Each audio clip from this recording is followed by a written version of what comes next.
हरे कृष्णा। ओम नमः शिवाय। प्रिय भक्तों, स्वागत है आपका मेरे यूट्यूब चैनल पूजा पाठ में। प्रिय भक्तों, आप सभी को कजली तीज की हार्दिक हार्दिक शुभकामनाएं। आज इस वीडियो में मैं सातुड़ी तीज की संपूर्ण व्रत कथा और पूजन विधि लेकर आई हूँ। आपसे विनम्र निवेदन है कि इन कथाओं को पूरा अवश्य सुनिए, क्योंकि कथा को पूरा सुनने से ही पूरा पुण्य फल प्राप्त होता है। हे माता पार्वती, कजली तीज के व्रत कथाओं को सुन रही सभी सुहागन और भक्तों के घर धन संपत्ति और सुखों से भर देना। जय माता दी। तो आइए अब शुरू करते हैं कजली तीज की बड़ी ही पावन कथा। तो प्रेम से बोलिए कजली माता की जय। जय श्री गणेश। किसी नगर में एक सेठ सेठानी रहते थे। उनके पास धन संपत्ति की कोई कमी नहीं थी। उनके पास अथाह धन संपत्ति थी, किंतु उन्हें कोई पुत्र नहीं था, जिसकी वजह से वे बड़े दुखी रहते थे।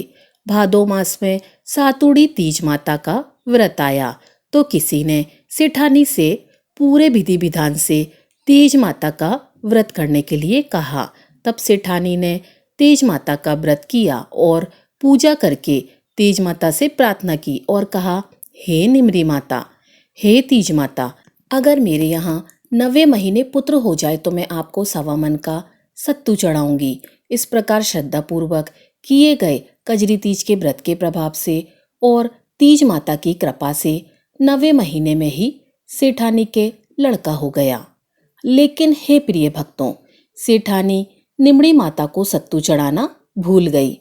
निमड़ी माता की कृपा से सेठानी के यहाँ 7 बेटे हो गए, लेकिन सेठानी ने सत्तू अभी तक नहीं चढ़ाया।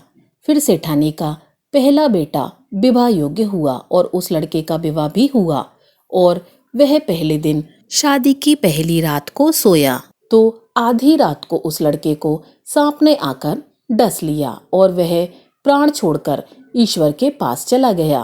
तब धीरे धीरे उसी तरह सेठानी के बाकी बेटों का भी विवाह हुआ और वो बेटे विवाह की ही पहली रात शरीर छोड़कर चले गए।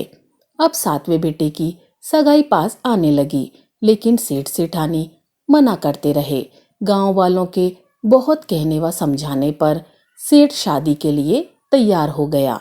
तब सेठानी ने कहा कि यदि गांव वाले नहीं मानते तो इनकी सगाई बहुत दूर देश में करना। सेठ जी सगाई करने के लिए घर से चले और चलते चलते बहुत दूर एक गांव में आए। वहां 4-5 लड़कियां खेल रही थीं, जो मिट्टी के घर बनाकर तोड़ रही थीं। उनमें से एक लड़की ने कहा कि मैं तो अपना घर कभी नहीं तोड़ूंगी। सेठ जी वहां खड़े खड़े यह सब देख और सुन रहे थे। तब सेठ जी ने सोचा कि यह लड़की बड़ी समझदार है। जब खेलकर वह लड़की घर जाने लगी तो उसके पीछे पीछे सेठ जी भी उस लड़की के घर चले गए। सेठ उस लड़की के माता पिता से मिले और उनसे बातचीत करके सेठ ने अपने लड़के की सगाई उस लड़की के साथ निश्चित कर दी और विवाह भी पक्का कर दिया और घर आकर विवाह की तैयारी करने लगे। सेठ बारात लेकर गया और साथ में बेटे का विवाह भी हो गया। अब बारात कन्या को लेकर वापस विदा हुई और वापस जाने का सफर बहुत लंबा था। इसी कारण लड़की की माँ ने लड़की से कहा कि मैं यह सत्तू सेक कर डाल रही हूँ। रास्ते में कहीं पर भी शाम को निमड़ी माता की पूजा करना, निमड़ी माता की कहानी सुनना, सत्तू पीस लेना और कल्पना निकालकर सासू को देना। तब धूमधाम से बारात चल पड़ी। रास्ते में ही तीज का दिन आया। ससुर जी ने बहू को खाना खाने को कहा। तब बहू ने कहा कि आज तो मेरा तीज का व्रत है और शाम को निमड़ी माता का पूजन करके ही मैं भोजन करूंगी। तब एक कोने पर निमड़ी नजर आई तो सेठ जी ने गाड़ी को रुकवा दिया। फिर सेठ जी की बहू निमड़ी की पूजा करने लगी। तब आश्चर्य की बात यह हुई कि साक्षात निमड़ी माता पीछे हट गईं। तो बहू ने कहा कि हे माता, मुझसे पीछे क्यों हट रही हो? इस पर निमड़ी माता ने कहा कि तेरी सास ने वचन दिया था कि मैं मेरे पहले पुत्र हो जाने पर सत्तू चढ़ाऊंगी, पर उसने यह वचन याद नहीं रखा। तो यह बात सुनकर बहू बोली, हे माता, हमारे परिवार की भूल को क्षमा करो। मैं आपको सत्तू चढ़ाऊंगी। आप कृपया करके मेरे 6 जेठों को वापस लौटा दो और मुझे आपकी पूजा करने की आज्ञा दो। हे प्रिय भक्तों, निमड़ी माता उस नववधू की भक्ति व श्रद्धा को देखकर अति प्रसन्न हो गईं। बहू ने निमड़ी माता का पूजन किया और रात में चांद को अर्घ देकर सत्तू पीस लिया और कलपना निकालकर सासू जी को दे दिया। प्रातःकाल यानी कि सुबह होने पर बारात अपने नगर लौट आई। बहू ने जैसे ही ससुराल में प्रवेश किया और एक और चमत्कार हुआ। उसके 6 जेठ जीवित होकर प्रकट हो गए। उन सभी का स्वागत गाजे बाजे के साथ किया गया। जब सास को पता चला कि उसकी बहू के निमड़ी माता के प्रति भक्ति और पूजा के कारण उसके बाकी बेटे जीवित होकर वापस लौटे हैं, तो सास ने अपनी बहू के पैर पड़ लिए। तब बहू बोली, हे सासू माँ, आप यह क्या करती हो? आप अपने बोले हुए वचन याद करो। तब सास बहू से बोली, मुझे तो याद नहीं, तू ही बता दे। तो बहू अपनी सास को याद दिलाते हुए बोली कि आपने निमड़ी माता को पुत्र होने पर सत्तू चढ़ाने का वचन दिया था, जो आपने अभी तक पूरा नहीं किया। तब सास को अपना दिया गया सालों पुराना वचन याद आया। फिर 12 महीनों के बाद फिर से कजली तीज आई और 1.25 सेर मन का लड्डू उस सेठानी ने तेज माता को अर्पित किया और गाजे बाजे के साथ निमड़ी माता की पूजा की गई। इस प्रकार सेठानी ने निमड़ी माता को दिया हुआ अपना वचन पूरा किया। हे भगवान, जैसा आनंद उस सेठानी के घर हुआ वैसा सबके घर में हो। निमड़ी माता सभी की अधूरी इच्छा पूरी करें, सबकी झोली खुशियों से भरें। तो प्रेम से बोलिए, निमड़ी माता की जय। हे प्रिय भक्तों, तीज माता की अन्य पौराणिक कथा के अनुसार प्राचीन समय की बात है। एक गांव में एक ननंद भाभी रहते थे। भाभी बहुत ही धार्मिक विचारों वाली थी। वह पूजा पाठ धर्म कर्म के कामों को किया करती थी और उसकी ननंद सीधी सादी थी। पूजा पाठ धर्म कर्म में उसका मन नहीं लगता था। ननंद की भी शादी हो गई थी। भाभी हर साल तीज का व्रत किया करती थी। तीज माता के नाम पर सुहाग की पिटारी दान किया करती थी। जब तीज का व्रत आया तब भाभी ने अपनी ननंद को भी बुलाया। ननंद तो आ गई, पर वह अपनी भाभी के साथ ना तो व्रत करती और ना ही व्रत की कथा सुनती थी। भाभी ने तीज का व्रत किया, तीज माता की कथा सुनी और तीज माता के नाम पर सुहाग की पिटारी सुहागिनों को दान की। तीज व्रत समाप्त होने पर ननंद अपने ससुराल चली गई। हे प्रिय भक्तों, जैसे ही ननंद कांच की चूड़ियां पहनती तो वह टूट जाती, उसके माथे से बिंदी गिर जाती और सिंदूर भी उड़ जाता। वह जो भी श्रृंगार करती वह अपने आप मिट जाते थे। ननंद इन सभी बातों से बड़ी चिंतित हुई। फिर उसने ये सारी बातें अपनी सास को बताईं। सास भी ये सारी बातें सुनकर बहुत चिंतित हुई। वह अपने गुरु के पास गई और अपने गुरु को उसने सारी बातें बताईं। गुरुजी बहुत ही पहुंचे हुए पुजारी थे। गुरुजी इन सब बातों को सुनकर सारी बातें जान गए। फिर गुरु ने कहा कि आपकी बहू को विधवा होने का योग बन रहा है। इस कारण उसके श्रृंगार की सारी वस्तुएं टूट रही हैं और गिर रही हैं। सास ने हाथ जोड़कर इस विपत्ति से निकलने का उपाय पूछा। तब गुरुदेव ने बताया कि अमर सुहाग का वरदान सिर्फ माता पार्वती ही देती हैं। अपनी बहू को कहो कि वह तीज का व्रत करे। माता पार्वती, भगवान शिव और गणेश जी का विधि विधान से पूजन करे। व्रत की कथाएं सुने। तीज माता के नाम पर सुहागिनों को सुहाग की पिटारी दान करे। इससे माता पार्वती प्रसन्न होंगी और उसे अमर सुहाग होने का आशीर्वाद प्रदान करेंगी।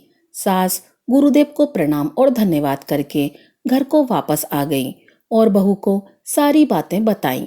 बहू सारी बातें सुनने के बाद पछताने लगी कि कैसे उसकी भाभी हर पूजा पाठ में उससे पूजा करने के लिए कहा करती थी, पर वह थोड़ा सा आलस की वजह से मना कर देती थी। वह भगवान से और माता से भी क्षमा मांगने लगी। तीज व्रत आने पर वह अपने मायके गई और अपनी भाभी के साथ तीज का व्रत किया। भोलेनाथ, माता पार्वती और गणेश भगवान का विधिवत पूजन किया। व्रत की कथा सुनी। तीज माता के नाम पर सुहाग की पिटारी सुहागनों को बांटी। अब वह जब भी श्रृंगार करती तो ना तो उसकी चूड़ी टूटती, न उसकी बिंदी गिरती और ना ही उसका सिंदूर उड़ता। ननन अपनी भाभी की तरह हर साल तीज का व्रत करने लगी। व्रत के प्रभाव से उसके घर में अन्न धन सुख सौभाग्य की वृद्धि हो गई। हे तीज माता, अपने सभी भक्तों पर अपनी कृपा बनाए रखना, उन्हें सुख सौभाग्य अन्न धन देना। कथा पूरी हो तो पूरी करना, पूरी हो तो मान करना। तो प्रेम से बोलिए तीज माता की जय। हे प्रिय भक्तों, तो आइए अब सुनते हैं कजरी तीज की तीसरी पौराणिक व्रत कथा। एक सेठ सेठानी थे, उनके 7 बेटे थे। सातों बेटों की शादी हो चुकी थी। 6 बहुएं तो उनकी खूब भाग्यवान थीं, पर 7वीं बहू के पीहर नहीं था। हर साल सातुड़ी तीज आती तो 6 बहुओं के पीहर से व्रत के लिए सत्तू, कल्पने के लिए सामान, सुहाग सामग्री, कपड़े इत्यादि चीजें आती थीं। परंतु 7वीं बहू के पीहर नहीं होने के कारण उसके कुछ भी नहीं आता था। तो वह बहुत दुखी रहती थी।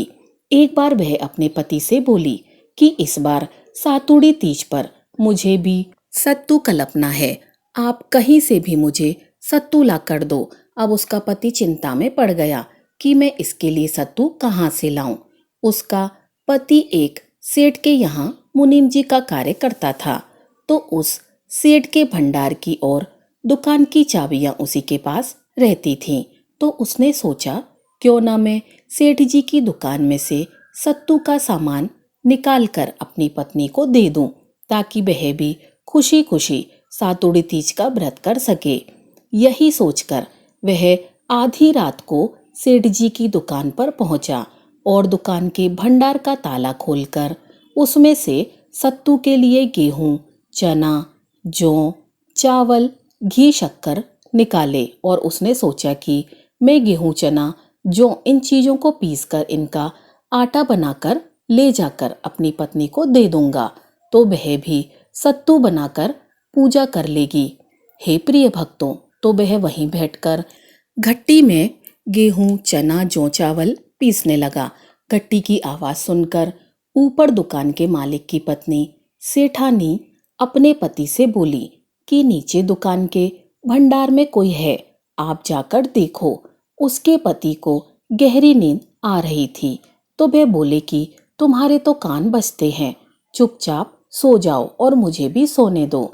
और ऐसा कहकर सेठ जी ने सेठानी को भी सुला दिया और खुद भी सो गए। पर थोड़ी देर होते ही फिर से घंटी की आवाज आने लगी, तो सेठानी ने फिर से सेठ जी को जगाया और वह दोनों नीचे दुकान के भंडार में आकर देखते हैं तो वहां पर उनका मुनीम घट्टी पीस रहा होता है।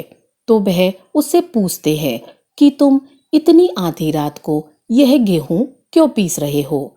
तब मुनीम डर जाता है और डरते डरते सारी बात बता देता है कि मेरी पत्नी के मायका नहीं है और वह सातुड़ी तीज पर सत्तू कल्पना चाहती है, तो उसने मुझसे सत्तू मांगा, मैं कहाँ से ला कर देता, इसीलिए मैंने आपके यहाँ से सत्तू का सामान निकाला है। सेठ जी यह सुनते हैं तो उससे कहते हैं कि तुम घर जाओ, कल तेरे घर पर सत्तू पहुंच जाएगा। और दूसरे दिन सेठ जी सेठानी जी को लेकर उस मुनीम के घर जाते हैं। उसकी पत्नी को अलग अलग तरह के सत्तू, गेहूं, जौ, चने, चावल देते हैं। साथ ही पूजन सामग्री, सुहाग सामग्री और कपड़े सब चीजें देते हैं और उससे कहते हैं कि आज से तुम हमारी बेटी हो, तुम्हें कभी भी पीहर की याद आए तो तुम हमसे कहना। तो बहू यह सब पाकर खुश होती है। इधर उसकी जेठानियां देखती हैं तो उनकी आंखें फटी की फटी रह जाती हैं और वे सोचती हैं कि इसके तो हम सबसे अच्छा सामान आया है। वे खुशी खुशी सातुड़ी तीज की पूजा करती है, सत्तू का भोग लगाती है। हे तीज माता, जैसे उस बहू को पीहर मिला वैसा सबको देना, कथा अधूरी हो तो पूरी करना, पूरी हो तो मान्य करना। तो प्रेम से बोलिए सातुड़ी तीज माता की जय। हे प्रिय भक्तों, तो आइए कजली तीज के व्रत की चौथी पौराणिक कथा का श्रवण करते हैं। एक साहूकार था, उसके 7 बेटे थे। उसका सबसे छोटा बेटा अपाहिज था और वह रोजाना एक वेश्या के पास जाता था, पर उसकी पत्नी बहुत ही पतिव्रता थी। वह खुद उसे कंधे पर बिठाकर वेश्या के यहाँ ले जाती थी। वह बहुत गरीब भी थी और अपनी ही जेठानियों के पास कामकाज किया करती थी।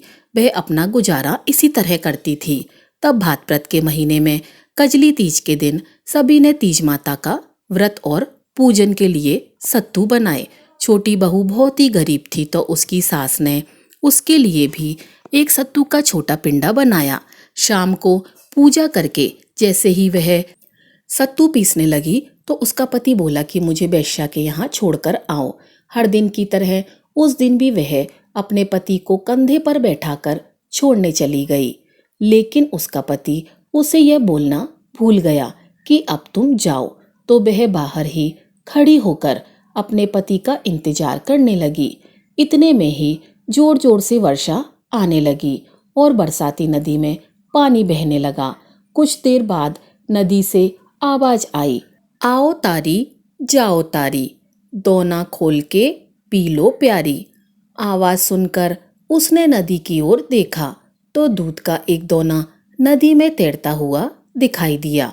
उसने दोना उठाया और 7 बार उसे पीकर दोने के 4 टुकड़े किए और चारों दिशाओं में अलग अलग फेंक दिए। उधर तीज माता की कृपा से वेश्या अपना सारा धन उसके पति को वापस देकर सदा के लिए वहां से चली गई। पति ने सारा धन लेकर घर वापस अपनी पत्नी को आवाज दी कि दरवाजा खोलो। तो उसकी पत्नी ने कहा कि मैं दरवाजा नहीं खोलूंगी। तब उसने कहा कि मैं अब वापस नहीं जाऊंगा, दोनों मिलकर सत्तू पीसेंगे। लेकिन उसकी पत्नी को विश्वास ही नहीं हुआ। उसने अपने पति से कहा कि मुझे वचन दो कि आप वेश्या के पास अब वापस कभी नहीं जाओगे। तो पति ने पत्नी को यह वचन दिया। तो उसने दरवाजा खोला और देखा कि उसका पति गहनों और बहुत अधिक धन संपत्ति सहित वहां खड़ा हुआ था। उसने सारे गहने कपड़े अपनी पत्नी को दे दिए। फिर दोनों बैठकर सत्तू पीसने में लग गए। अगली सुबह जब वह स्त्री अपनी जेठानी के यहाँ काम करने नहीं गई तो जेठानी के बच्चे उसे बुलाने आए कि काकी चलो, सारा काम पड़ा है। तब उसने कहा कि अब तो मुझ पर तीज माता की पूरी कृपा है, अब मैं काम करने नहीं आऊंगी। बच्चों ने जाकर अपनी माँ को यह पूरी बात बताई कि आज से काकी काम करने नहीं आएंगी। उन पर तीज माता की कृपा जो हुई है, वो नए नए कपड़े गहने पहनकर बैठी हुई हैं और काका जी भी घर पर ही बैठे हैं। तब परिवार के सभी लोग उन दोनों पति पत्नी पर हुई ऐसी दिव्य कृपा को देखकर बहुत ही प्रसन्न हुए। हे तीज माता, जैसे आप उन पर प्रसन्न हुई वैसे ही सब पर प्रसन्न होना, सबके दुख दूर करना। तो प्रेम से बोलिए कजली माता की जय। हे प्रिय भक्तों, कजली तीज के व्रत में लपसी और तपसी की कथा सुने जाने का विशेष महत्व है। यह एक पौराणिक लोक कथा है। इस कथा के अनुसार एक लपसी था और एक तपसी था। तपसी सदैव भगवान की तपस्या में लीन रहता था और लपसी रोजाना 1.25 सेर की लापसी बनाकर भगवान का भोग लगाकर खा लेता था। एक दिन वह दोनों लड़ने लगे। तपसी बोला, मैं रोजाना भगवान की तपस्या करता हूँ, इसलिए मैं बड़ा हूँ। तो लपसी बोला कि मैं रोज भगवान को 1.25 सेर लापसी का भोग लगाता हूँ, इसीलिए मैं बड़ा हूँ। तभी देव मुनि और परम वैष्णव ब्रह्मा जी के मानस पुत्र और महाज्ञानी नारद जी वहां से गुजर रहे थे। उन्होंने लपसी और तपसी दोनों को झगड़ते हुए देखकर उनसे पूछा कि तुम दोनों क्यों लड़ रहे हो। तब तपसी ने खुद के बड़ा होने का कारण बताया और लपसी ने अपने सर्वश्रेष्ठ होने का कारण बताया। उन दोनों की पूरी बात सुनकर महाचतुर भक्त शिरोमणि नारद जी बोले कि तुम दोनों का फैसला मैं कर दूंगा। दूसरे दिन लपसी और तपसी नहाकर अपनी रोज की भक्ति करने के लिए गए तो नारद जी ने छुपकर 1.25 करोड़ की एक अत्यंत बहुमूल्य रत्न जड़ित और दुर्लभ मणियों से बनी अंगूठी उन दोनों के सामने रख दी। हे प्रिय भक्तों, तपसी की नजर जब अंगूठी पर पड़ी तो उसने चुपचाप अंगूठी उठाकर अपने नीचे दबा ली। लपसी की नजर अंगूठी पर पड़ी लेकिन उसने ध्यान ही नहीं दिया और भगवान को भोग लगाकर लापसी खाने लगा।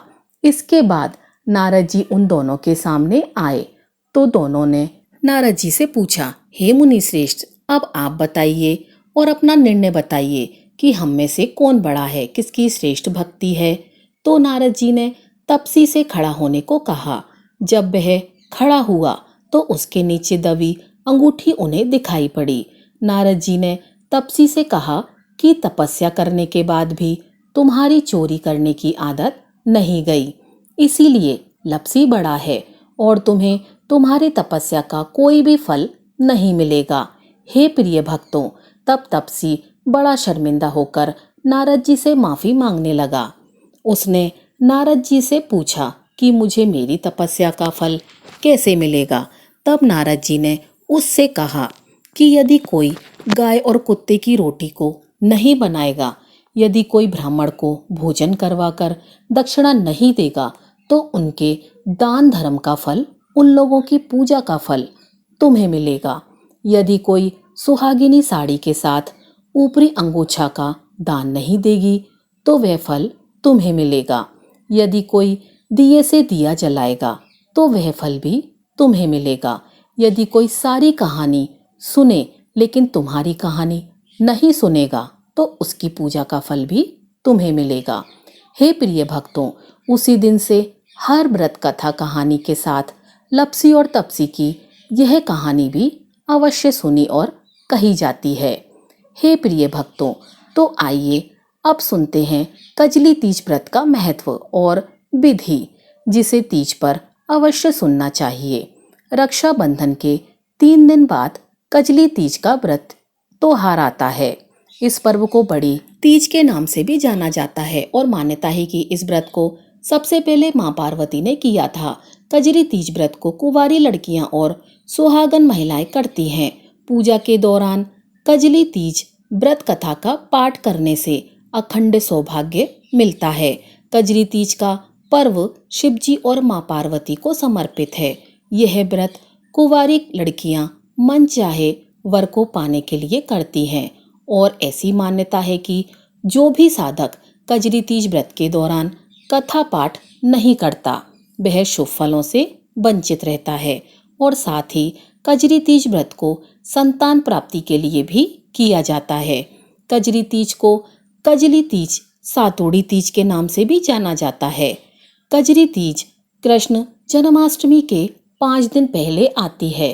तीज एक सजला पर्व है, यानी इस दिन स्त्रियां श्रृंगार करके शिवजी और मां पार्वती की पूजा करके सुखी वैवाहिक जीवन और संतान प्राप्ति की कामना करती हैं। कई जगहों पर इस दिन भगवान श्री कृष्ण के झूले को फूलों से सजाकर कृष्ण भजन भी गाए जाते हैं। पौराणिक मान्यता है कि इस दिन देवी पार्वती पहली बार भगवान शिव से मिली थीं। कजली तीज पर शिव पार्वती जी की पूजन के बाद निमरी माता की पूजा करके चंद्रमा को जल अर्पित किया जाता है। कजली तीज पर विवाहित स्त्रियां 16 श्रृंगार करके झूला झूलती हैं। इस दिन सुबह स्नान के बाद निर्जला व्रत करने का संकल्प होता है। कजली तीज के अवसर पर निमड़ी माँ की पूजा से पहले मिट्टी व गोबर से दीवार के सहारे एक तालाब जैसी आकृति बनाई जाती है और उसके पास नीम की टहनी को रोक देते हैं। तालाब में कच्चा दूध और जल डालते हैं और किनारे पर एक दिया जलाकर रखते हैं। फिर निमड़ी माता को जल के छींटे देकर उन्हें रोली, अक्षत व मौली चढ़ाते हैं। इसके बाद पूजा के कलश पर रोली से टीका लगाकर कलावा बांधा जाता है। फिर निमड़ी माता के पीछे दीवार पर उंगली से मेहंदी, रोली और काजल की 13-13 बिंदियां लगाई जाती हैं। इसके बाद निमड़ी माता को इच्छा अनुसार किसी एक फल के साथ दक्षिणा दी जाती है। इसके बाद निमड़ी माता से पति की लंबी उम्र और सुखी दाम्पत्य जीवन की कामना की जाती है। फिर किसी तालाब के किनारे दीपक के उजाले में नींबू, नीम की लकड़ी, ककड़ी, नाक की नथ और साड़ी का पल्लू देकर आखिर में चंद्रमा को अर्घ देकर सुख संपन्नता की प्रार्थना की जाती है। जय माता दी। हे प्रिय भक्तों, उम्मीद करती हूँ कि यह कथाएं आपको पसंद आई होंगी। अगर आपको यह कथा पसंद आई हो और वीडियो अच्छी लगी हो तो वीडियो को लाइक कीजिएगा, चैनल को सब्सक्राइब कीजिएगा। आपका दिन शुभ हो।